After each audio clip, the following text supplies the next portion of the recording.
Yeah. Hi there. We are planning something on the weekend. We hope you enjoy it. We're gonna have one of Steve's animal friends take over.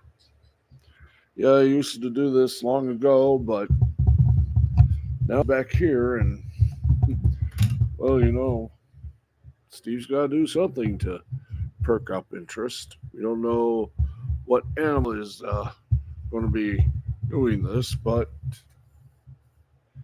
he does love the puppets. Anyway, live. Wait a minute, Harry. There's only one puppet I love. Oh yeah, I forgot. Can I continue? Yes. Live from the Tom O'Neill Memorial Studios inside the Park Forest apartment complex in Jackson, Michigan. This is Steve's Sporty Ball, sponsored by nobody. Why? Because would anyone want to sponsor this show?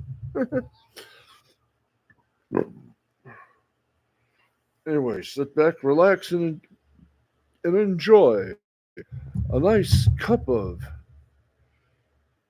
well, whatever it is we drink. I don't know. I'm Harry Von Stuttgart. Here's Steve. Okay, Nutsoid, you're on. Oh, thank you very much. Good evening, everybody, and could somebody please open the camera lens? Hi, everybody. Welcome to the broadcast. How you doing? Hope everyone is well, and yes, I am doing good. This morning I was doing a little bit lousy, but I can tell you, folks, I've uh, I've really been doing good. Tonight, after this broadcast is over, I'm going to do some major reorganizing here. I'm going to get rid of some trash and just make this place a little bit better so we can stick around. And I know I'm going to stick around. Why? Because I love this place. It's pretty good. Here's a bit disheveled, I know. Let me just see if we can.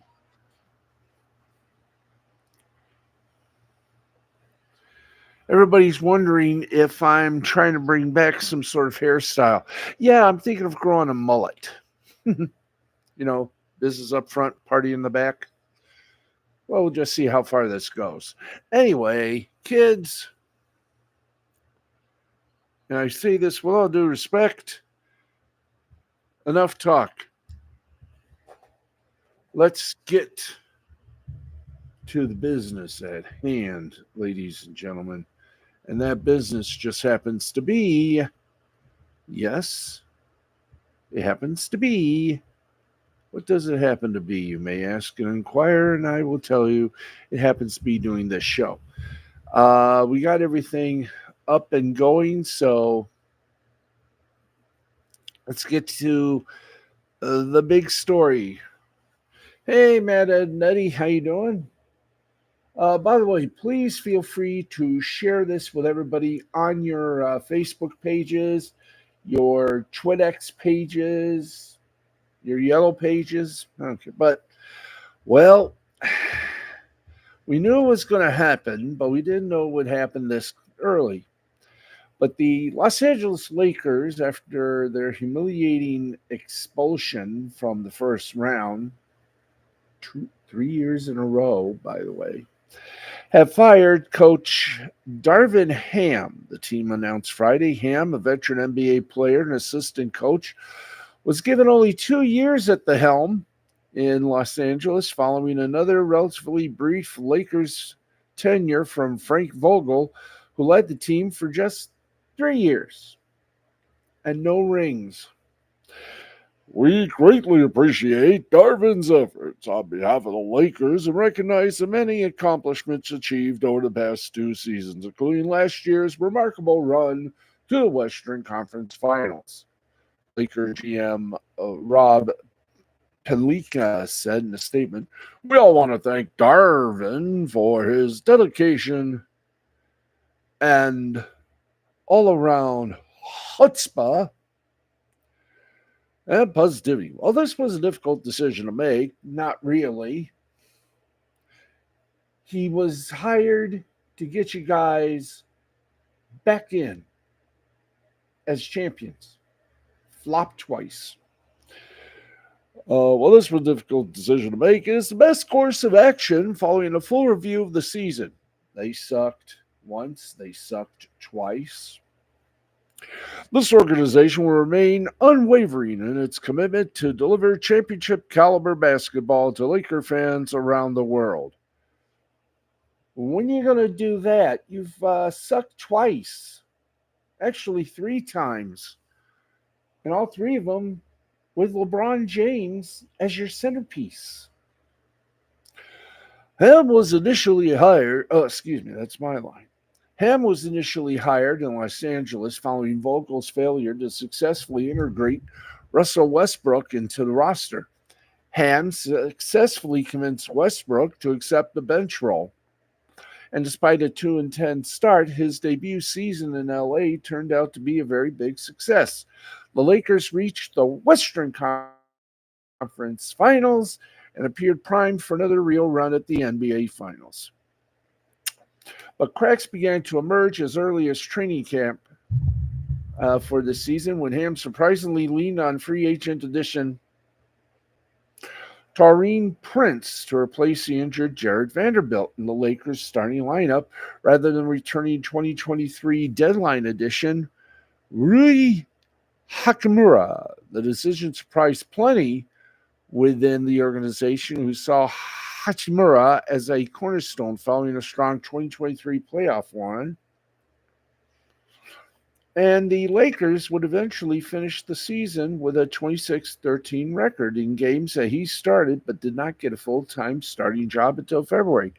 The inconsistent lineup decisions like that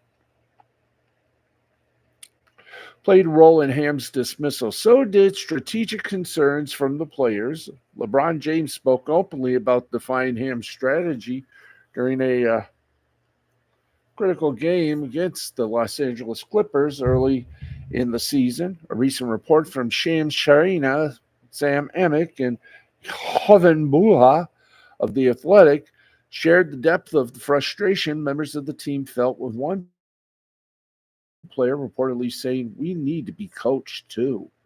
Duh. The Nuggets series proved to be the final nail in Ham's coffin. The Lakers lost the series 4-1, but led all 5 games at halftime.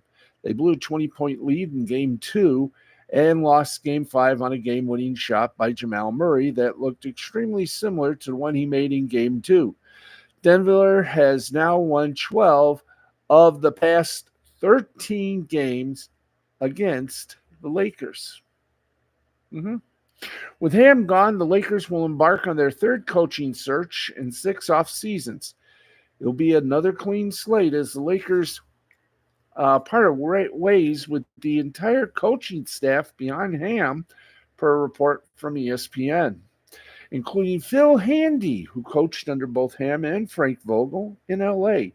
The 2019 search that led to Vogel yielded a championship in 2020, but nothing else since. Now, after failing with the first-timer in Ham and sensing the shrinking window, James, who could enter free agency this summer, provides as he approaches his 40th birthday. It is absolutely imperative that the Lakers get this next coaching hire right. Here are 9 names the Lakers might consider during their search. And they are... let's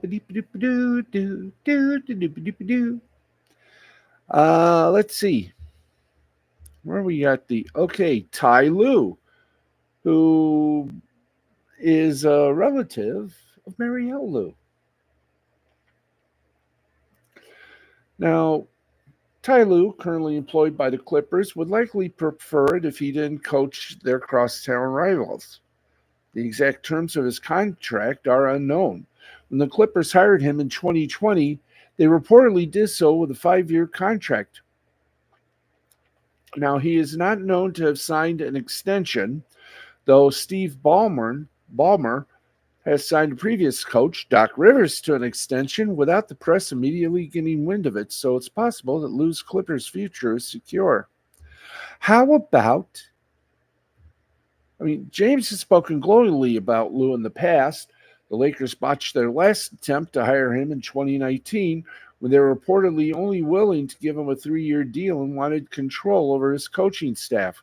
The Lakers saw it more so as like, I'm just coming to coach LeBron, Lou said in a 2022 interview with ESPN's Young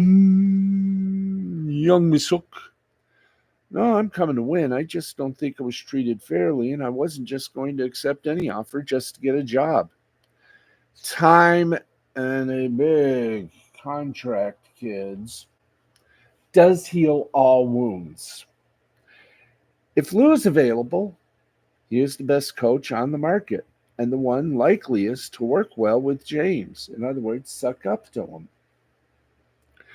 Lakers will let a situation with the Clippers play out before making a decision, but if they have their druthers, Lou would certainly be among the top choices, including Mike Budenholzer. Why not? He took Milwaukee to the 2021 championship. Every team hiring a coach this offseason is going to reach out to Budenholzer. The obvious misgiving on both sides will be Darvin Ham. He was a Budenholzer disciple in both Atlanta and Milwaukee. The Lakers might fear bringing in a coach with similar principles. Budenholzer might fear his working conditions if Ham gives him an honest assessment of what leading the Lakers is like. But unlike last offseason, this one is stuffed to the brim with proven winners. Budenholzer is the only champion known to be available that makes him desirable for a win-now team like the Lakers. Juwan Howard. Juwan Howard's Michigan tenure didn't work out. That might impact his NBA coaching prospects. It might not. Quinn Snyder failed at Missouri, but he's a successful NBA coach right now. Howard was a desirable head coach candidate before his time in Michigan. He spent 6 years under Eric Spoelstra with the Miami Heat, one of the most valued apprenticeships as an assistant can have. He's already proven desirable as an assistant coaching candidate. He accepted a job on Jordi Fernandez' Brooklyn staff in April. Mark Stein reported in 2022 that Howard was the team's top choice for the job when they were looking to replace Vogel, but he turned it down then. They interviewed him in 2019 as well. He would be seen as a compromise candidate between James, who played with Howard in Miami, and Pelinka, who played with Howard at Michigan. But it's unclear if Howard's last few years in Michigan have affected his standing within the Lakers. But he's been in the thick of two separate coaching searches for them. It's hard to imagine he won't factor into a third. Then there's Phil Handy. Ah, yes. There were rumors surrounding Ham's job security during the season. Handy, according to the Athletic Shams Shariana, was viewed as the likely replacement. The Lakers value him so much for his developmental acumen that they kept him on Ham's staff even after Vogel, who hired him in 2019, was axed. Handy himself had spoken of his desire for a shot at a head coaching shot.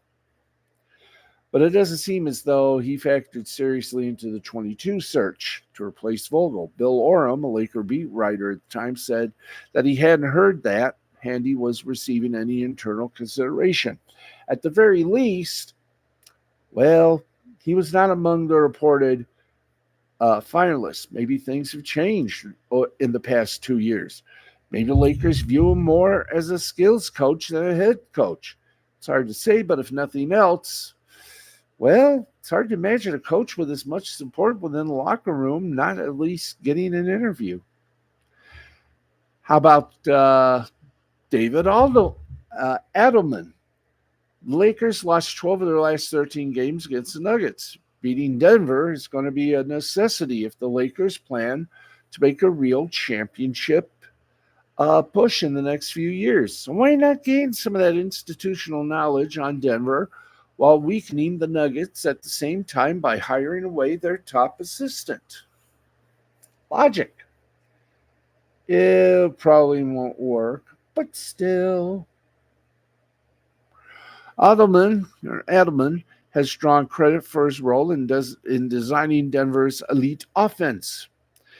His father, Hall of Famer Rick Adelman, was an offensive genius as well, so it seems to run the family. Adelman has interviewed for head coaching jobs in the past, and several coaches with ties to Michael Malone, including Chris Finch, Wes Unseld Jr., and Jordi Fernandez, have gotten jobs recently. Seems like Adelman is the next in line. The Lakers would likely prefer not to hire a first timer, but Adelman's expertise against Denver might make him a worthwhile exception.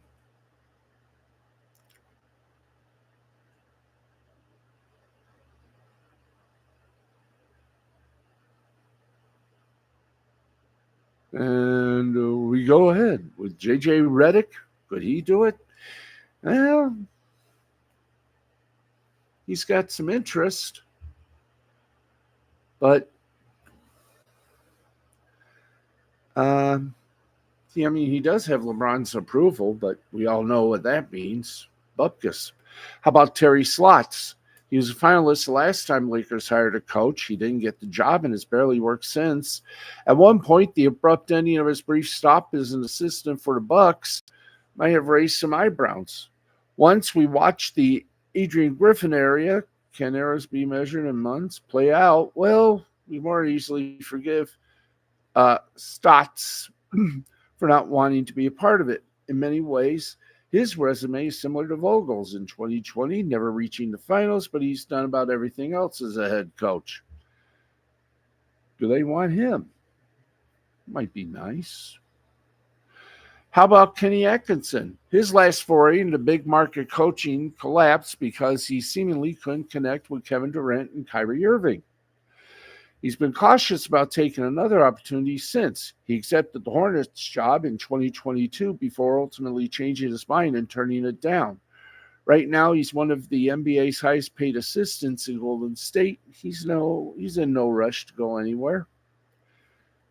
Would he want the Lakers job again? I don't think so. Frank Vogel. Next. So, well, I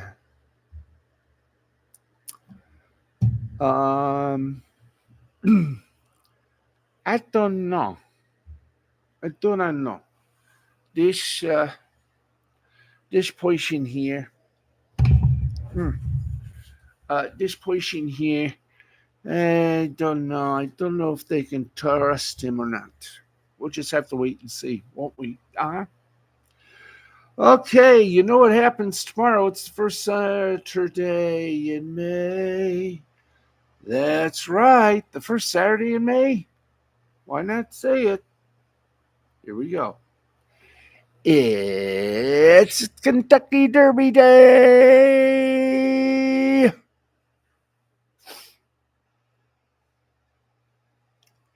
That's right, the 2024 Kentucky Derby is slated for Saturday, May 4th, post time of 3 minutes to 7 p.m.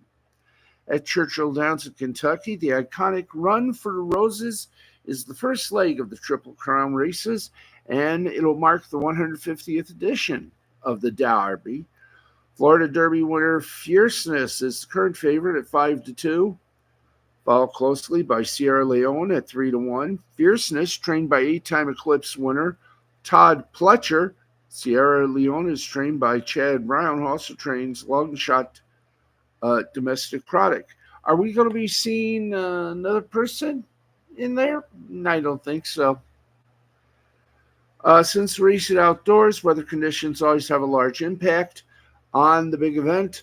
For Horse Racing Nation, the coldest temperature ever recorded for a Kentucky Derby was in May 4th, 1940, 36 degrees, and May 4th, 1957, 7. The warmest temperature was 94 in 1959, May 2nd. Now, while Friday's Kentucky Oaks is likely going to experience cloudy but fair weather, the jury is still out for Saturday. Now, according to those folks at AccuWeather, which is not owned by Allen Media Group, there's a chance of a thunderstorm in spots. Now, A look at the forecast, courtesy of, well, the Weather Channel. Scattered thunderstorms, high of 81, low of 65. Race time projection of temp is 79. There's a 48% chance of thunderstorms at race time. Meanwhile, AccuWeather is saying cloudy and sun with a thunderstorm in spots. So technically, they agree a little bit. Projected temperatures, high of 82, real feel of 84 while standing in the sun. 53% chance of thunderboomers, 40% chance of rain during the day. Yes, during the day. Mm.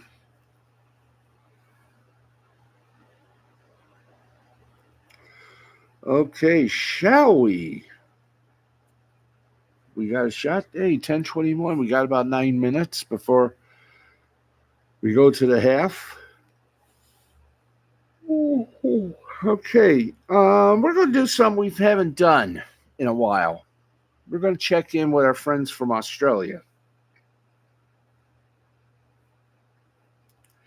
That's right. It's time for us to take you to the land down under for a little look see at what they have planned for today.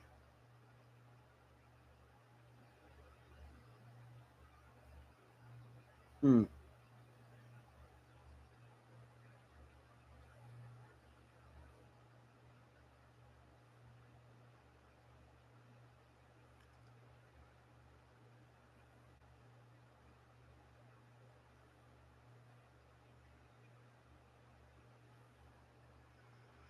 Okay, we have fun, do we not? Yes.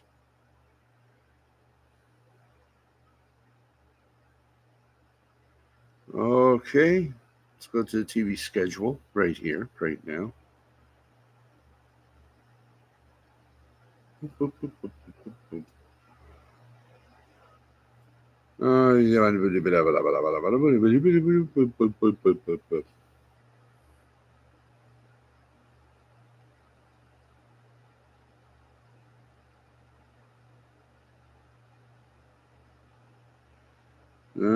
Yes. Who we got here? Okay. We got the third, which is today. Broadcast starts at 11:30, Fox Sports 1 to 2:30 a.m. This is round 8. Sydney against Great Western Sydney. So it's Sydney versus Sydney. On Saturday, May 4th, May the 4th be with us all. Uh, Broadcast time 5:30 a.m. The end time 8:30.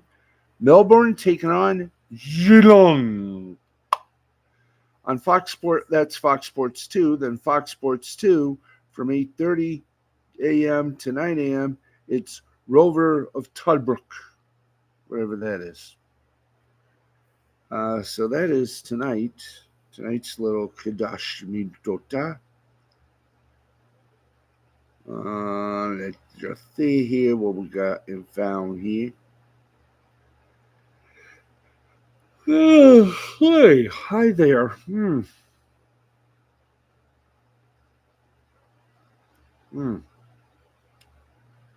Okay, now, yep, yippee-i-o-ki-yay. Mo foodie woody wada ba, hey, mo foodie woody wada ba, boy. Okay, we're almost there. Let's get you over to the real deal of fun, thrills, and merriment. It is, of course,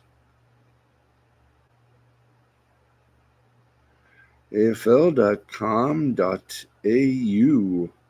A-U. A me, A-U. A what?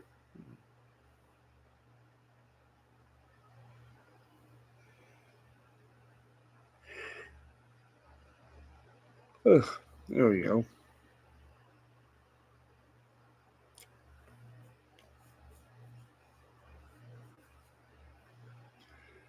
And once again, we screw up.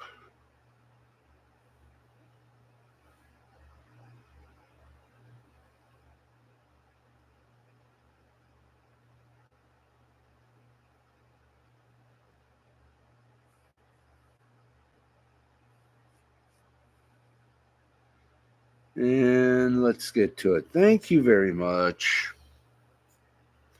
Here are today's games in all sorts of particular fun Saruskis.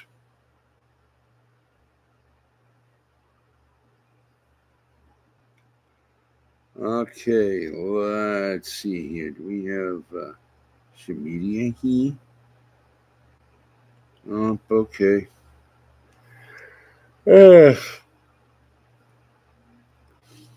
Okay, let's get to it. Tonight's piece of wonderment, the 8th round of Australian football action, begins with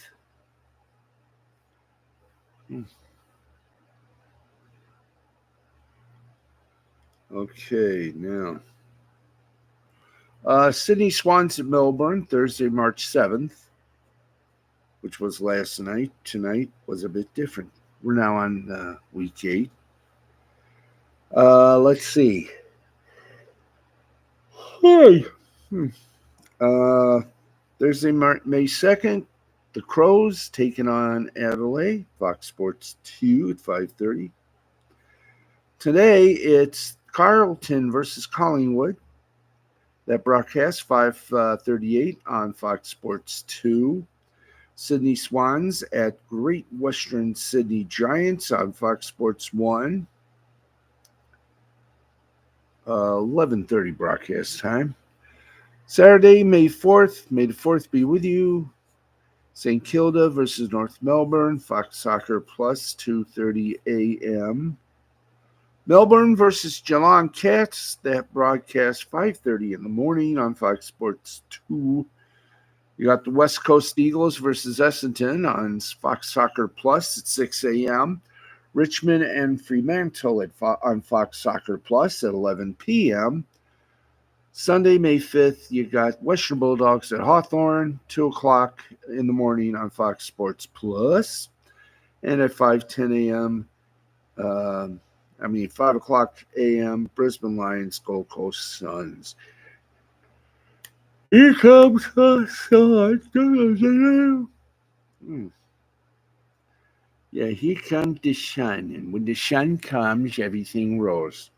So that's your Toyota AFL schedule for tonight. Yahoo.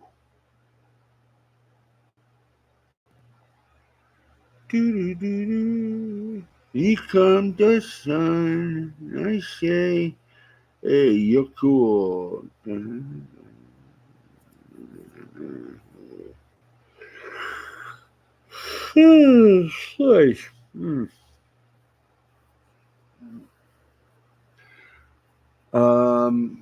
We're going to find out about Australia's coverage coming up. So, hey, keep it all here. We are your sports coverage for everything national and sometimes international. And we're at the halfway point. I am going to get me some water. You sit back, relax, and we're going to take a bit break. We'll be back very shortly with more wild sports coverage. Keep it here, if you will. Back in a bit.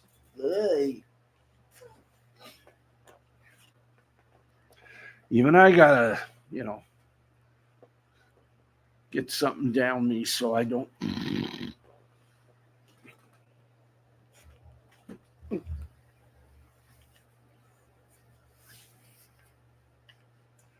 So we shall be back. We'll be back in a moment. I know, stop doing the crotch shots. Back in a moment. Gotta get a drink. Get something down my gullet.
Australia. I got to give some more liquid joy. What did I call it?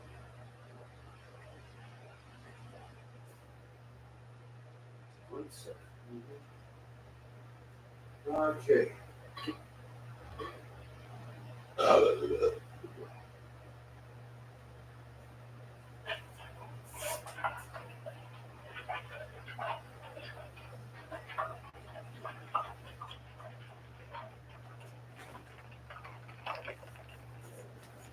Okay, we're back. How you doing?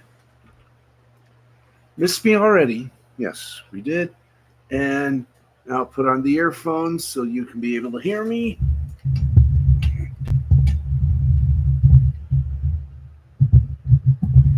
Get you close enough so you can really hear me.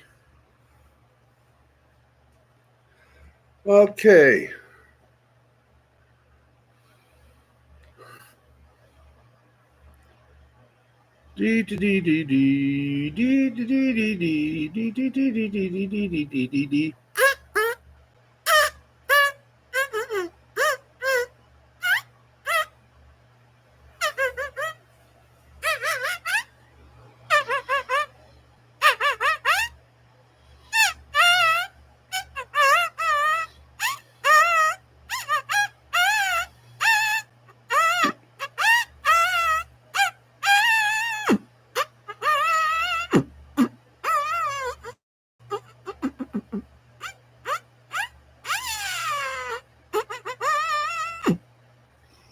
There you go. Thought I'd give you a little music.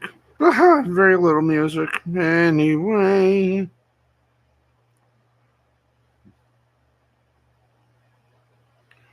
For wondering what I'm doing, I don't know.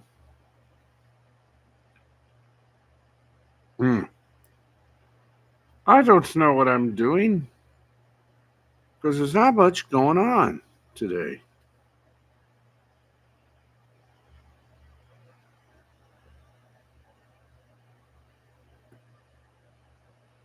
Yep. Not much going on today in the realm of sport.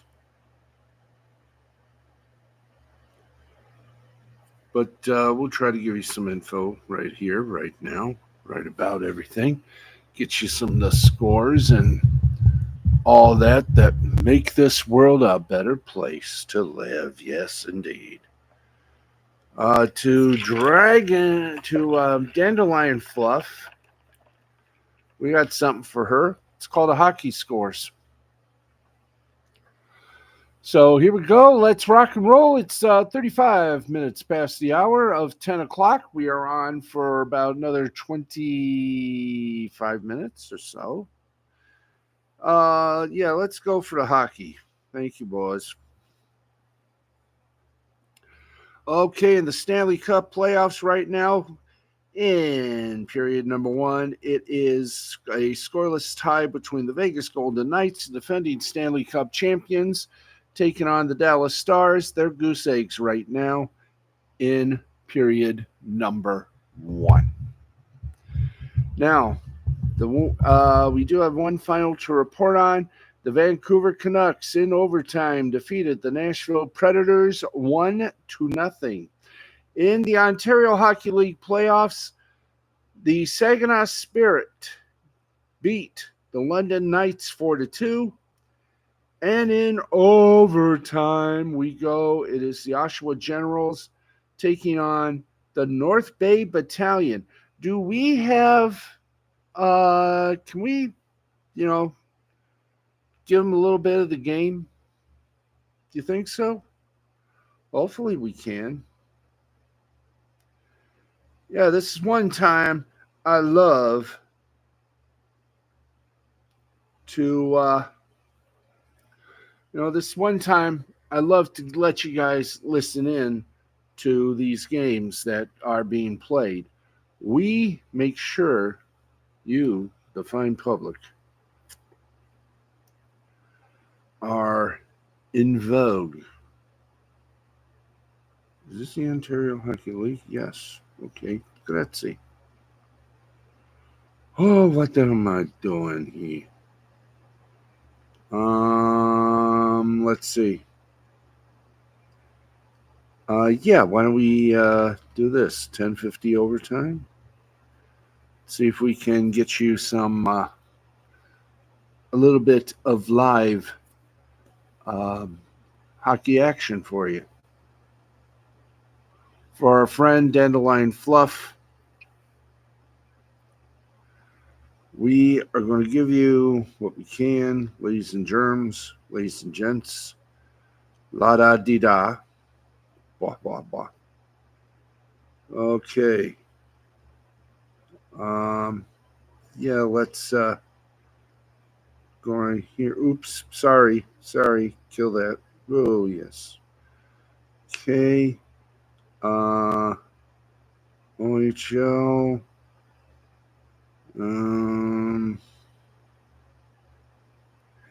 Yeah, let's take a look at that right there, please. Okay, hang on. Trying to find things. Quick, get me out of the chopper. Now, this is simple, if not knowledgeable. How we can do this show. D.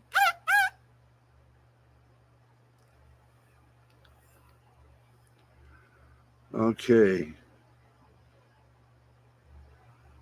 Let's you see what we got. I'm going to take a swig.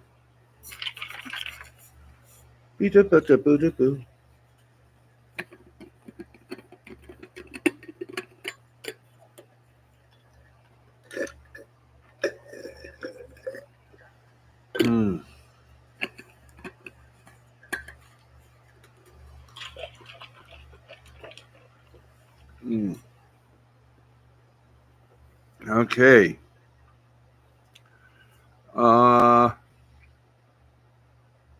Yeah, let's listen in.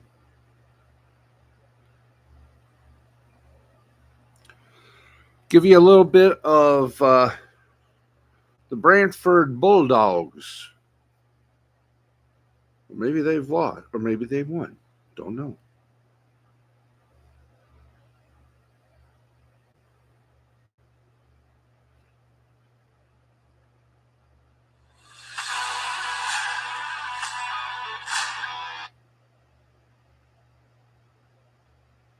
Okay, hold on, folks.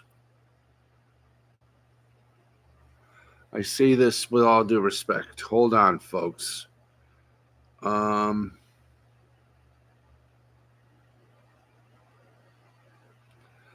Let's see. We got the May 3rd. Saginaw, London. Do we have the Saginaw game? Let me hear. 7 o'clock. We're at 10:40. Oh, why can't things ever be the same, my friends? Okay. Hello. Okay, obviously. Let's see. Your final score is. Let me handle this if we can, please. Yes, we can. Okay, we have a final score in the OHL. Saginaw Spirit defeated the team from London by a score of 4-2. We have 6:25 left to play in overtime. We're trying to get you all the scores. We're giving you. We're going to try once again to give you a free listen in, so you folks can, borrow a line here.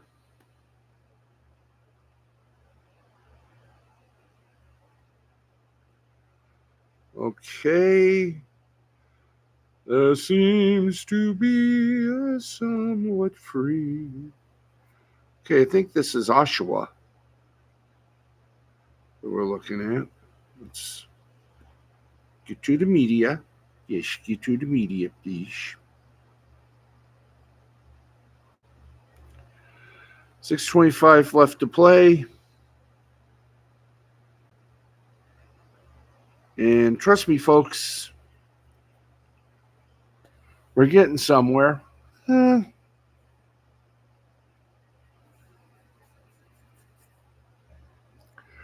getting somewhere. I just don't know where we're getting to. Like I said, we're trying. And trying is an important thing of life. Okay. There we go. I think this is Oshawa that we're looking at. Oshawa. Yeah, let's listen in to the Oshawa Generals radio. That's right. We're going to listen in to some Oshawa Generals radio action. The Game 5 of the Eastern Conference, Generals versus North Bay Battalion.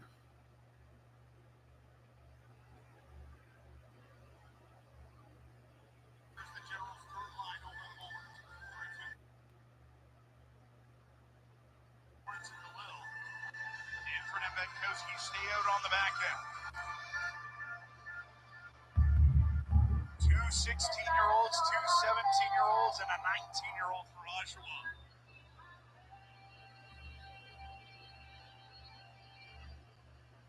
And Danford picks up the puck off the face-off win from Griffin, sends it down the ice. Tristan DeLille battling against Ty Nelson at center. Nelson trying to scrum it free as Torrance. Pass it into skates, keeps it away from Iggy Pazzi. Pazzi plays it in, Danford knocks it down. Banks it off the far boards, here's Torrance over center. Fires it in, and Griffin gives chase as McIver stops it in the trapezoid. Round the near side boards, here's Jacob Terrian to center. Lankowski takes it away, flips it up the wall. Terrian gets it back into the offensive zone. Drop pass taken away, and away goes Owen Griffin. Keeps it away from Pazzi. Left wing side, dumps it in past Jacob LeBlanc. He'll give chase in behind the North Bay net. LeBlanc knocked him off the puck, and Ty Nelson brings it away for North Bay. Out to center, here's Pazzi stepping in, shooting. That puck deflects off his stick and into the protective meshing and out of play with 3:51 to go in overtime. 4-4 game between Oshawa and North Bay. Face off to the right of Jacob Oster. Shots 40-40. Score 4-4 in period 4. Game 5. Otherwise known as overtime.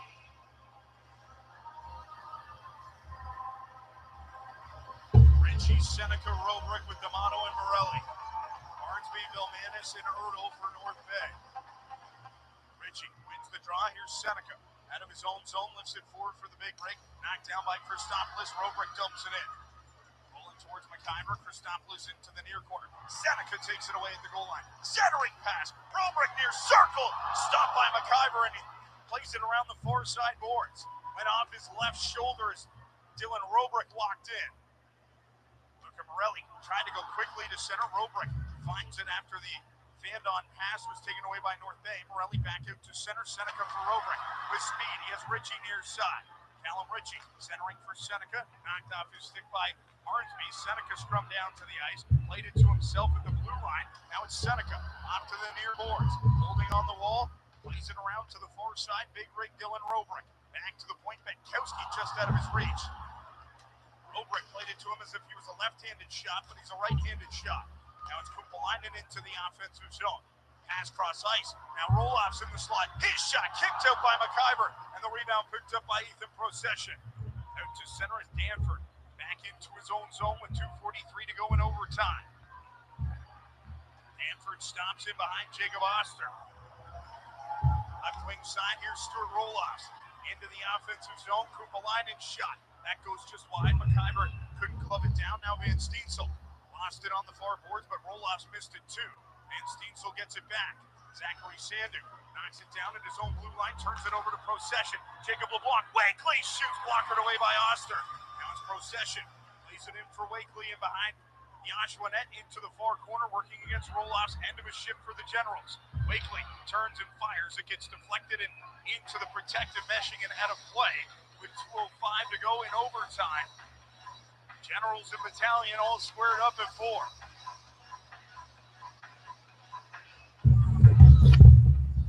What a fun night here at the Tribune Community Center.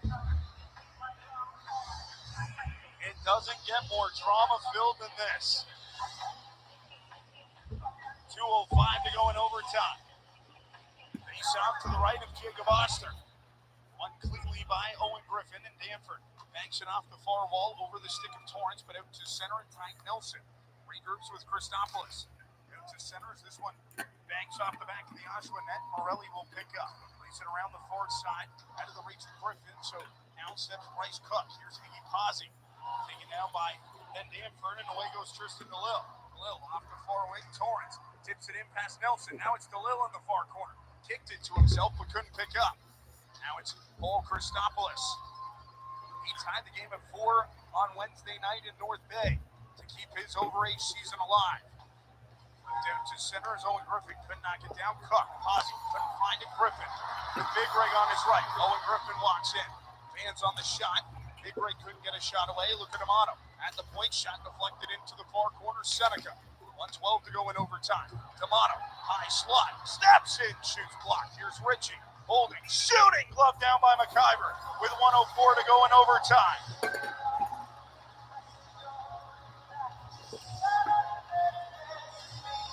Shots 43-41 in favor of Oshawa.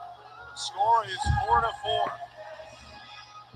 And 1:04 to go in the first overtime period. Richie, Seneca, Robrick with D'Amato and Benkowski out for Oshawa.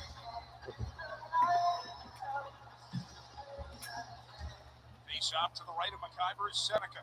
Plays it off the near boards, Robrick. Holding against Liam Marchby. Seneca leaves it for Richie into the near circle. His shot stopped by McIver and he covers up. 55.5 seconds to go in overtime.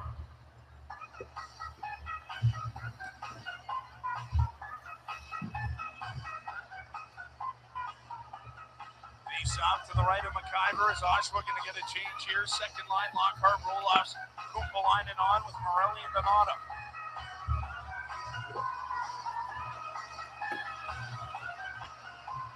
Rasmus Kumpalainen in the face-off circle against Liam Arnsby. Arnsby wins it into the near corner. Mathurin plays it back for Christopoulos. Into the far corner. Spins away from Connor Lockhart. Now it's Tanias Mathurin up the right wing side. Sandis Vilmanis. Out to center, left wing side. Justin Ertl. Dumps it into the near corner. Here's Luka D'Amato. Plays it up the boards. Kumpalainen knocked it out to center, and Christopoulos has to retreat to his own zone. Being chased down by Lockhart, pinned up to the boards. Christopoulos tried to walk away. Lockhart pulled it free. Kumpalainen couldn't spring it loose, and Tanias Mathurin skates it away after Christopoulos bumped down Kumpalainen. Now Lockhart knocks it free from Arnsby on the far wing. Near side, Luka D'Amato on the boards at the hash marks of his own zone. Kumpalainen couldn't get a stick on it. Now Lockhart gets there first, no icing. Fires it back around the boards to the near side. Kumpalainen. End of his shift. Here's Seneca off the bench. Seneca stepping away from Mathurin, and the period comes to an end as Arnsby throws Seneca into the end boards after the final horn. Liam Arnsby, who checked Stuart Roloffs from behind, throws Beckett Seneca into the end boards. They're not going to make a call here at the end of overtime. Okay.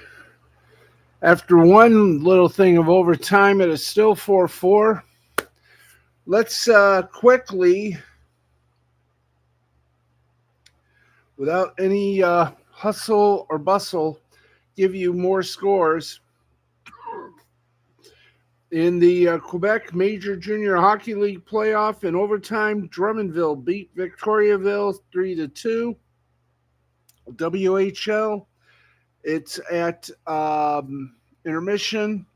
It's Saskatoon over Moose Jaw 4-0. In the American Hockey League, Cleveland in overtime beat Belleville Senators 4-3. Grand Rapids Griffins beat Rockford 4-3. Both games in overtime.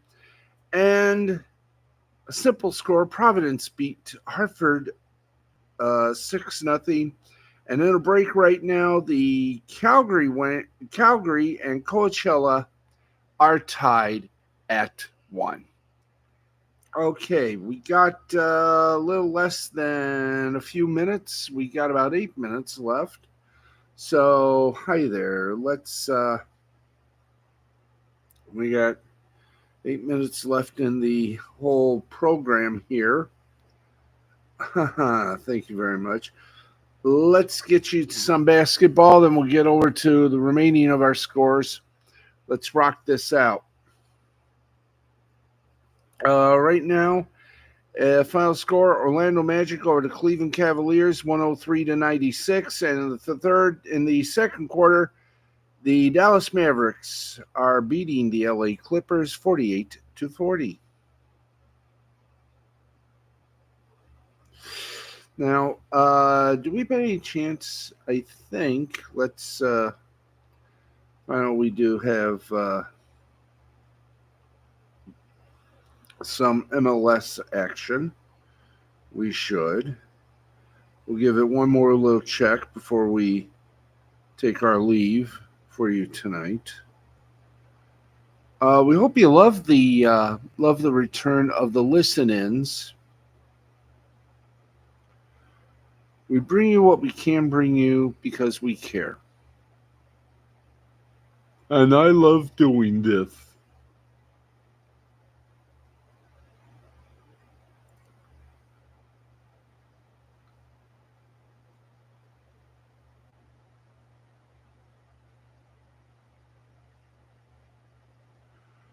Okay, hooky doo.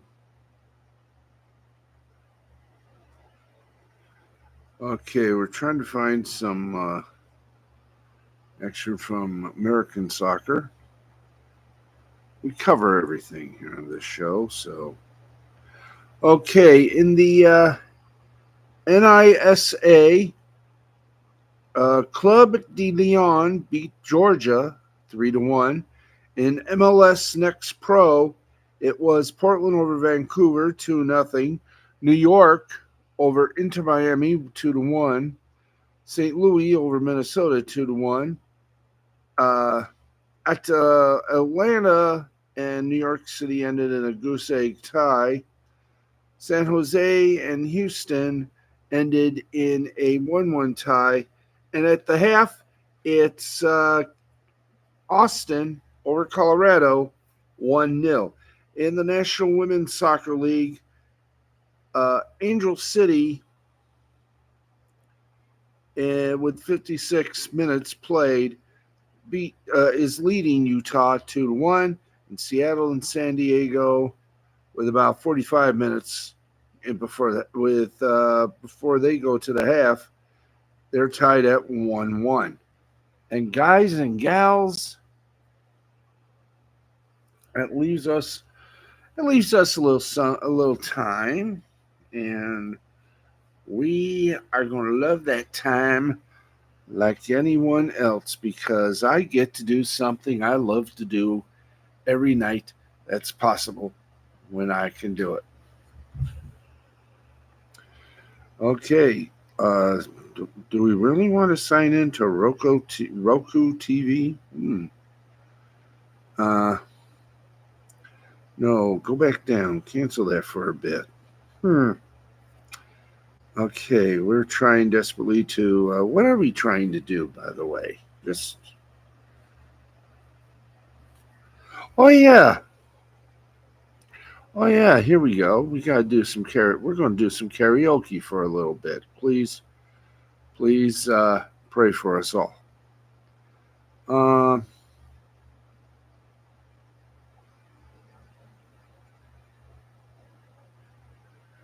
Okay, we're going to do a little karaoke tonight.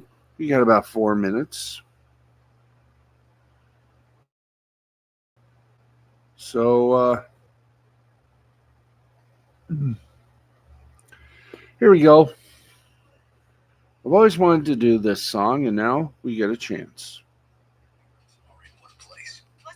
Okay, and boom.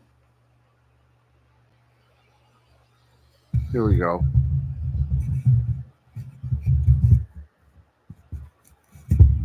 Hopefully.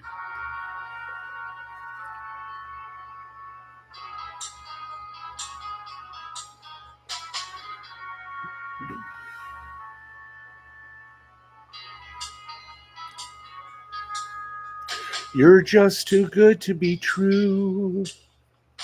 Can't take my eyes off of you. You'd be like heaven to touch. I want to hold you so much. At long last, love has arrived, and I thank God I'm alive. You're just too good to be true. Can't take my eyes off of you. Pardon. Hold it, hold it, hold it. Can we? I got. Oh, and now the end is near, and so I face the final curtain. My friend, now say it clear. I'll state my case, of which I'm certain. I've lived a life that's full. I traveled each and every highway and more, much more than this. I did it my way. Regrets? I've had a few. But then again, too few to mention. I did what I had to do and saw it through without exemption. I planned each chartered course, each careful step along the byway, and more, much more than this. I did it my way. Yes, there were times I'm sure you knew when I bit off more than I could chew. But through it all, when there was doubt, I ate it up and spit it out. I faced it all, and I stood tall and did it my way. I've loved, I've laughed and cried, I've had my fill, my share of losing. And as tears subside, I find it all so amusing to think I did all that. And may I say, not in a shy way. Oh no, no, no, not me. I did it my way. For what is a man? What has he got? If not himself, then he has not to say the things he truly feels, and not the words of one who kneels. The record shows I took the blow and did it my way.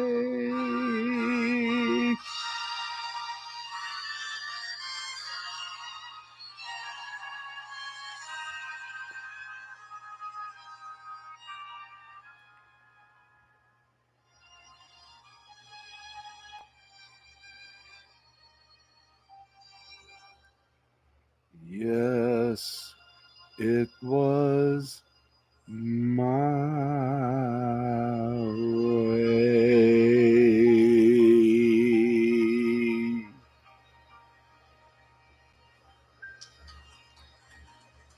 Thank you.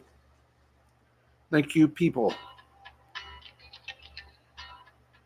Thank you, people. Thank you, everybody. That's it. We're 3 minutes over.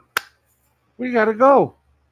This has been a presentation of Mystifying Creativity Productions in association with the L2C Media Network. Hope you all enjoyed it. We're back tomorrow night, same time, same place, same relative yo-yo, which will be me.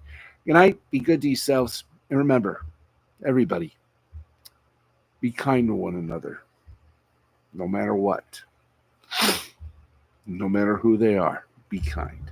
Blessings, peace, good night. And we end the stream. Thank you. Good night.